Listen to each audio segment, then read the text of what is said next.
শিরকের সাথে যদি কম্প্রোমাইজ কোনো কিছু না করে এভরিথিং ইজ অ্যালাউড, সবকিছু করা যাবে এবং সেভাবেই করছি। জামা কাপড় আমরা পশ্চিমের কাপড় চোপড় পড়ছি না, বিনা দ্বিধায় পড়ছি। বৈশাখের প্রশ্নে চলে আসে, আপনি যেটা ইসলামের প্রিন্সিপাল পজিশন হচ্ছে যে ইসলাম উরু এবং বলবে ইসলামিক জুরিসপ্রুডেন্সে আছে যে শরিয়ার এবং ফিক মানে জুরিসপ্রুডেন্স তৈরি করবার ক্ষেত্রে কি ধরনের সোর্সের উপর রিলাই করা যায়। তার ভিতরে কোরআন, সুন্নাহ, ইজমা, কিয়াস এগুলো যেমন আছে, উরু এবং আদার কথা বলা আছে, কাস্টমস। যে একটা সমাজে গেলে আপনি দেখবেন চায়নার মসজিদের ধরন দেখবেন, ওরা কিন্তু একটা চাইনিজ কাঠামো ব্যবহার করে চায়নার মসজিদ তৈরি করতেছে, কিন্তু আমাদের অঞ্চলের মসজিদের কাঠামো কিন্তু এরকম না। তাহলে কি আপনি অথবা যদি ইউরোপে যান, আপনি যদি ইউরোপের মেইন স্ট্রিম যারা কনভার্ট মুসলমান তারা দেখবেন একটা মসজিদ করতেছে, এটা আবার ঠিক দেখতে আমাদের মতো আরবদের মতো না, তার একটা ওয়েস্টার্ন ডিজাইন আছে, ওইটাকে ভিত্তি করে করছে। তাহলে মসজিদের প্রিন্সিপাল কাজ হচ্ছে কমিউনিটির একটা গ্যাদারিং প্লেস থাকতে হবে, যেখানে সে নামাজ পড়বে, কমিউনিটি অ্যাক্টিভিটিস থাকবে, ফ্যামিলি গেট টুগেদার, কনভেনশন, বিয়ে শাদী সব চলবে।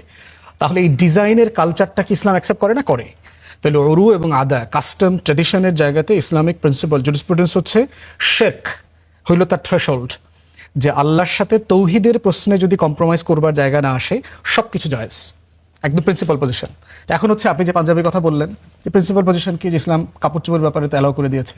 কোনো কাপড় চোপড়ের ভিতরে শুধু বলেছে একটা পার্টিকুলার কাপড় যদি কোনো ধর্মীয় গোষ্ঠীকে রিপ্রেজেন্ট করে ওইটা তোমরা পরবা না।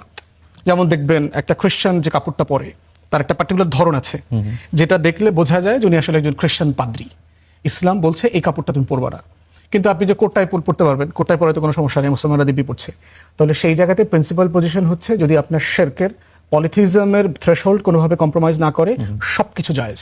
এটা হলো কালচারের জায়গাতে প্রিন্সিপাল পজিশন। আমাদের মা খালারা এখনো নিশ্চয়ই আপনি দেখেন যে গ্রামে তারা শাড়ি পরেন, এটাও তো অন্য ধরনের মানুষের না, এটা ধর্মীয় পোশাক না, এটা যারা ভারতীয়রা পড়ছে, আপনি দেখবেন যে পাকিস্তানের জনগোষ্ঠী পড়ছে।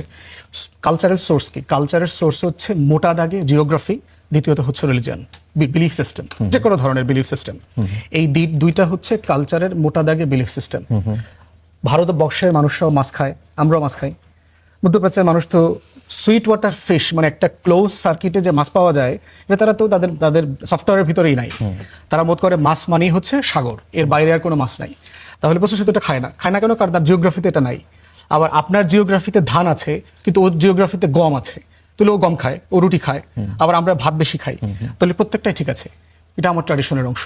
এই জন্য হচ্ছে প্রিন্সিপাল পজিশন হচ্ছে যে শিরকের সাথে যদি কম্প্রোমাইজ কোনো কিছু না করে এভরিথিং ইজ অ্যালাউড, সবকিছু করা যাবে এবং সেভাবেই করছি। জামা কাপড় আমরা পশ্চিমের কাপড় চোপড় পড়ছি না, বিনা দ্বিধায় পড়ছি। বৈশাখের প্রশ্নে চলে আসে, আপনি